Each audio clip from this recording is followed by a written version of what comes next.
यमज्ञो कामेश्वरो वै श्रवणो ददाधो कुबेराय वै श्रवणाय मकाराजाय नमः।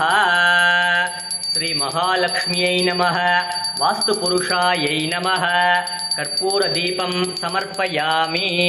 अमृतं श्रियकान्ताय कल्याणनिधये निधयेति नाम श्रीवेङ्कटनिवासाय श्रीनिवासाय मङ्गलम्।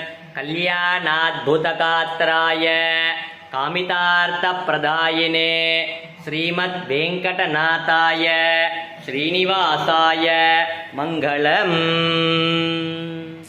ओम गजकर्णकाय नमः। ओम लंबोदराय नमः। ओम विकटाय नमः। ओम विघ्नराजाय नमः। ओम गणाधिपाय नमः। ओम धूमकेतवे नमः। ओम गणाध्यक्षाय नमः। ओम बालचंद्राय नमः।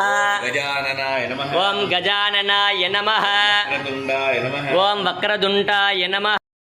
नमामि विघ्नेश्वर पादपंकज मूषिक वागन मोदक हस्त चामर कर्ण विलंबित शूत्र वामन रूप महेश्वर पुत्र विघ्न विनायक पाद नमस्ते अगजानन पद्मार्क गजानन अगर्निश अनेक दंदम भक्तानां एकदंदम उपास्मगे पालुम तलितेनो पागुम परुप्पु इवै नान्गु कलंदु नक्कु जनार्दन गरुड़ वागन राक्षसमर्दन कालिंगनर्दन शेषशयन नारायण ब्रह्मपारायण वामन नंदनंदन मधुसूदन परिपूरण सर्वकारण वेंकटरमण संकटहरण श्रीधर तुलसीधर दामोदर पीतांबरधर सीता मनोहर मत्स्य कूर्म वराह अवतार बलपत्र परमदयाल चंग चक्रधर परमेश्वर चंग चक्रधर सर्वेश्वर करुणाकर राधा मनोहर श्रीरंग पांडुरंग लोकनायक पद्मनाभ दिव्यस्वरूप पुण्यपुरुष पुरुषोत्तम श्रीराम हरिराम परंदाम नरसिंह त्रिविक्रम परशुराम सहस्रनाम भक्तवत्सल परमदयाल देवानुकूल आदिमूल श्रीलोल वेणुगोपाल माधव यादव राघव केशव उपेन्द्रो वामन प्रांशुरमो गच्छुचिरुर्जितः वेद्यो वैद्य सदा योगी वीरः माधवो मधुः मगा बुद्धिर्मगा वीर्यो मगा शक्तिर्मगा द्युतिः मगेश्वासो मगी भर्ता श्रीनिवास ब्राह्मण प्रिय मगा क्रमो मगा कर्म मगा तेज मगोरगः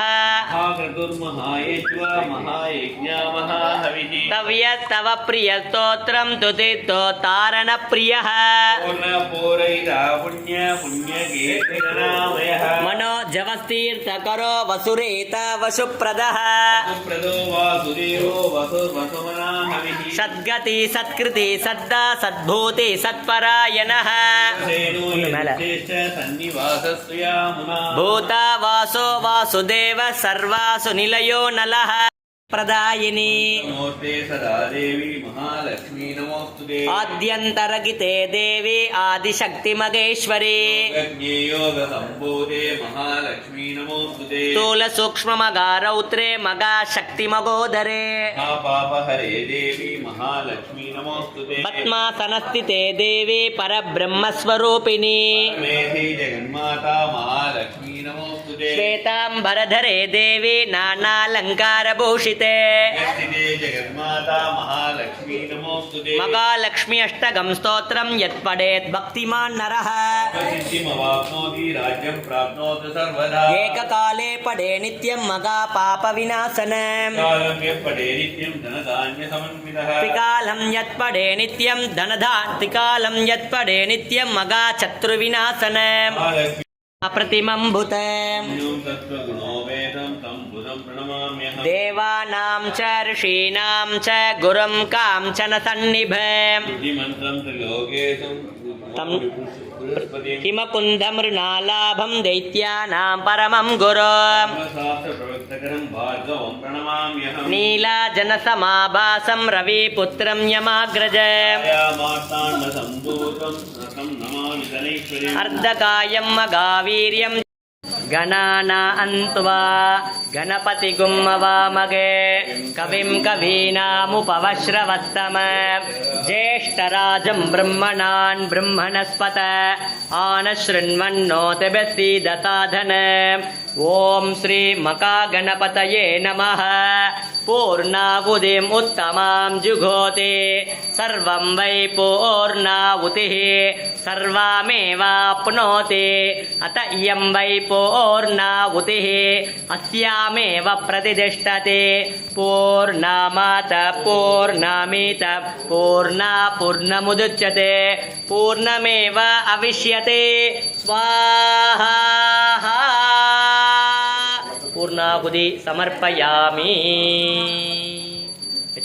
सर्वसम्पदां भूयो भूयो नमाम्यगम् आर्तानामार्तिगन्तारं भीतानां भीतिनाशनं कालदण्डन्तं रामचन्द्रं नमाम्यगम् कोदण्डहस्ताय सन्धिकृतसराय च खण्डिताकलदैत्याय रामाय पन्निवारिणे रामभद्राय रामचन्द्राय वेदसे रघुनाथाय नाथाय सीताय पतये नमः अग्रद पृष्ठदश्चैव पार्श्वदश्च मगाभलौ आकर्णपूर्णधन्वानौ रक्षेतां रामलक्ष्मणौ सन्नद कवची कट्की चापपानतरो युवा गज्जन्ममाकृतो नित्यं रामपादुसलक्ष्मणः अच्युतानन्द गोविन्द नामोच्चारण भेषजात् नश्यन्ति सकला रोगा सत्यं सत्यं वदाम्यगम् सत्यं सत्यं पुनः ते कले परे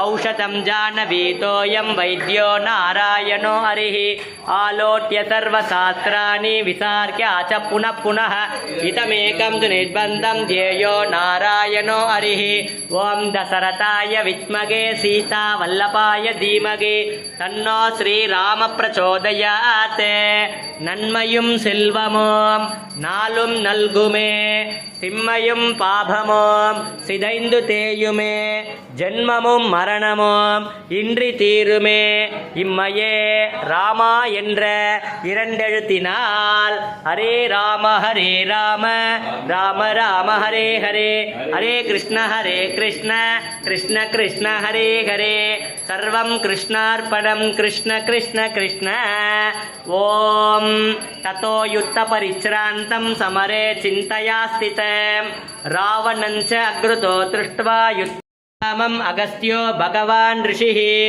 राम राम महाबाहो शृणु गुह्यं सनातनं येन सर्वारिन्वच्च समरे विजयिष्वसि आदित्य कृतयं पुण्यं सर्वशत्रुविनाशनं जयावगं जपे नित्यम् अक्षय्यं परमं शिवं सर्वमङ्गलमाङ्गल्यं सर्वपापप्रणाशनं चिन्ताशोकप्रशमनम् आयुर्वर्धनमुद्धमम् राजाधिराजाय प्रसज्ञ सागिने नमो वयं वै श्रवणाय कुर्महे समे कामां कामकामाय मक्यो कामेश्वरो वै श्रवणो ददाधो कुबेराय वै श्रवणाय मकाराजाय नमः உலகளந்த உத்தமன் பெயர் பாடி நாங்களும் பாவைக்கு சாற்று நீராடினாய் தீங்கில்லி நாளெல்லாம் திங்கள் மும்மாறி பெய்து ஓங்கு பெரும் சென்னல் ஓடு கயலுகள பூங்குவளை போலே பொறிவண்ட கண்கடப்ப தேங்காதே புக்கிருந்து சீற்றம் முறைப்பட்டு வாங்க குரல் நினைக்கும் வள்ளல் பெரும் பசுக்கள் நீங்காத செல்வம் நிறைந்தோ பிரசாதம் வாங்கிக்கோங்க எல்லாரும். அம்மா எல்லாருக்கும் அக்ஷத